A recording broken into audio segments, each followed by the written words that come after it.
एक दिन रुक्मणी श्री कृष्ण के लिए गर्मा गर्म पूरी लाती है और कृष्ण को खाने के लिए देती है। जैसे ही श्री कृष्ण पूरी को खाते हैं, पूरी गर्म होने की वजह से उनका मुंह जल जाता है और उनके मुंह से राधा शब्द निकल जाता है। राधा शब्द सुनते ही रुक्मणी श्री कृष्ण से पूछती हैं, हे नाथ, एक सवाल हमेशा मेरे मन को चीरता रहता है।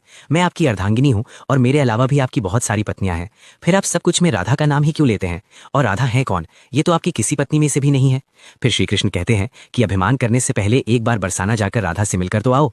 फिर रुक्मणी बरसाना जाती है और राधा के महल के पास पहुंचती है। जैसे ही वह महल के अंदर आती है तो उन्हें बगीचे में एक लड़की दिखाई देती है। रुक्मणी उस लड़की से पूछती है, क्या तुम ही राधा हो? लेकिन लड़की बोलती है कि मैं राधा की दासी हूँ, राधा तो अपने कमरे में है। तभी रुक्मणी राधा के कमरे की ओर जाती है और सोचती है कि उनकी दासी इतनी सुंदर है तो राधा कितनी सुंदर होगी। तभी रुक्मणी राधा के कमरे में पहुंचती है और राधा को देखकर चौंक जाती है और कहती है, क्या तुम राधा हो? और तुम्हारे चेहरे पर यह जला हुआ दाग क्यों है?